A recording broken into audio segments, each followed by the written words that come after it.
안녕하세요, 학생 여러분. 국제 경제학의 세계를 쉽고 재미있게 탐험하는 여러분의 가이드, 경제학장 박사입니다. 오늘은요, 국제 경제학의 가장 핵심이라고 할 수 있는 환율에 대해 이야기해 볼 거예요. 이 환율이 도대체 왜 매일같이 춤을 추는지 그 비밀을 한번 파헤쳐 보겠습니다. 이걸 이해하면 마치 세계 경제라는 거대한 바다를 항해하는 나침반을 얻는 것과 같다고 할 수 있죠. 자, 그럼 다 같이 떠나볼까요? 바로 그거죠. 정말 좋은 질문이에요. 우리 학생들이라면 누구나, 아니 사실 우리 모두가 한 번쯤은 궁금했을 법한 내용이죠. 오늘 달러가 얼마 올랐다, 엔화는 떨어졌다, 이런 뉴스가 나올 때마다 대체 저게 왜 저럴까? 나랑 무슨 상관이지? 싶잖아요. 오늘 이 시간 그 궁금증을 속 시원하게 한번 풀어봅시다. 네, 맞아요.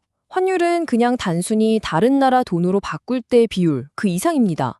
어떻게 보면 한 나라 경제의 건강 상태를 보여주는 성적표 같은 거고요.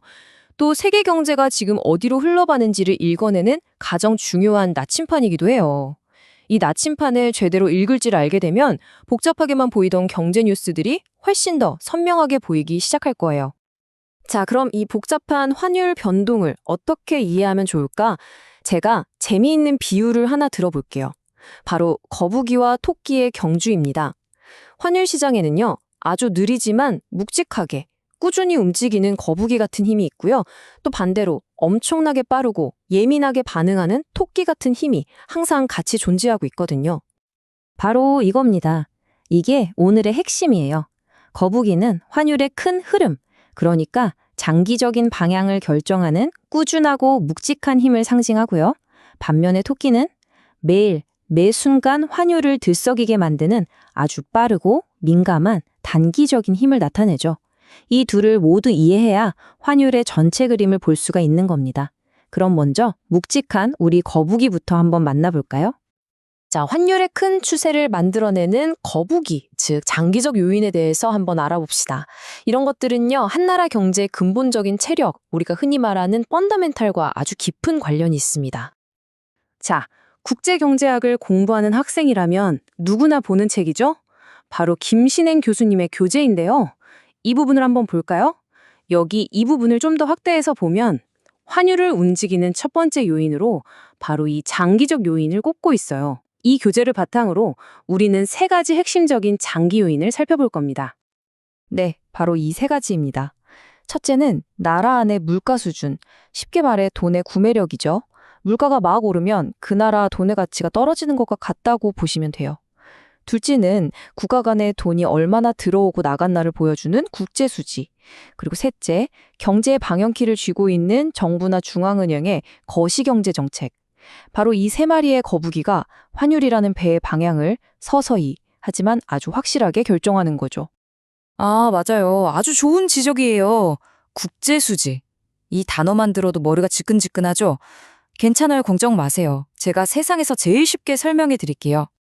다시 교재를 보면요. 국제수지가 흑자일 때 환율이 하락한다. 즉, 원화 가치가 올라간다고 설명하고 있어요. 이게 무슨 말이냐면 우리나라로 들어오는 달러 같은 외화가 많아지니까 흔해져서 그 가치가 내려간다는 뜻이거든요. 자, 이걸 더 쉽게 우리 집 가계부에 한번 비유해 볼까요? 자, 이거 보세요. 아주 간단하죠. 국제수지는 그냥 한 나라의 가계부라고 생각하시면 돼요. 수출은 뭐죠?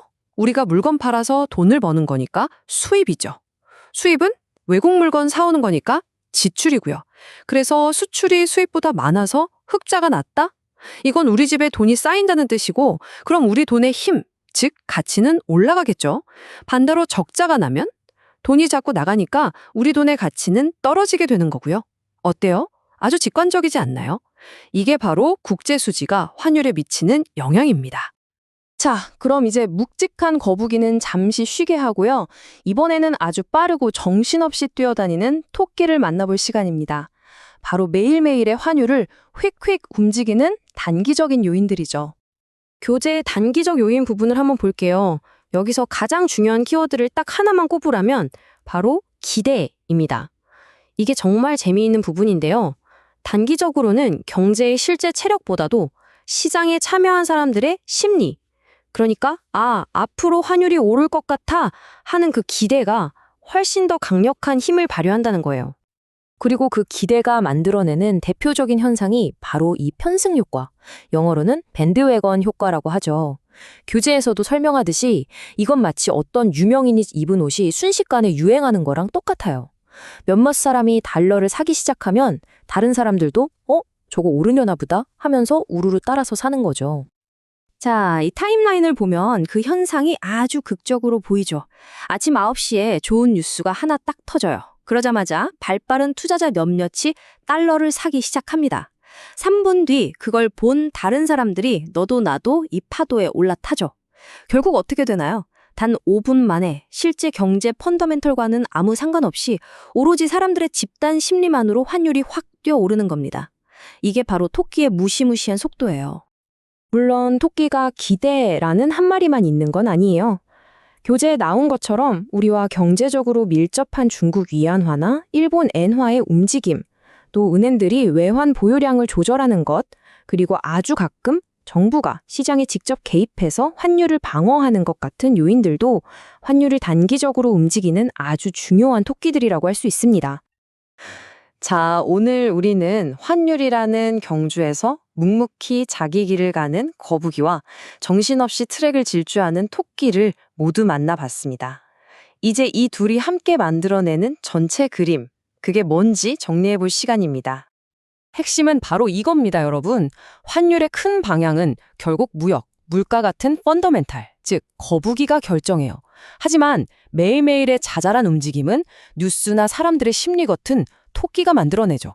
그래서 이 경주에서는 누가 이긴다고 말할 수가 없어요. 우리는 거북이가 어느 방향으로 가고 있는지, 그리고 토끼가 지금 얼마나 빨리 뛰고 있는지를 모두 읽을 줄 알아야 하는 겁니다. 교재의 마지막 부분에서도 나오지만 그래서 환율을 예측하는 건 거의 신의 영역이라고 불릴 만큼 어려워요. 하지만 중요한 건 예측이 아닙니다. 환율이 오르거나 내릴 때 그 뒤에서 지금 거북이의 힘이 강하게 작용하는 건지 아니면 토끼의 힘이 더 센 건지를 이해하는 것.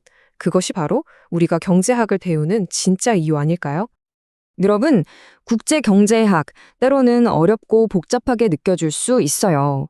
하지만 오늘 우리가 함께한 것처럼 이렇게 하나씩 차근차근 개념을 이해하다 보면요. 어느 순간 세상을 완전히 새로운 눈으로 보고 있는 자신을 발견하게 될 겁니다. 뉴스의 행간을 읽고 세계가 어떻게 돌아가는지 그 흐름을 파악하는 힘을 갖게 되는 거죠. 조금만 더 힘내세요. 여러분도 그 눈을 가질 수 있습니다. 오늘 설명은 여기까지입니다. 모두 수고 많으셨습니다.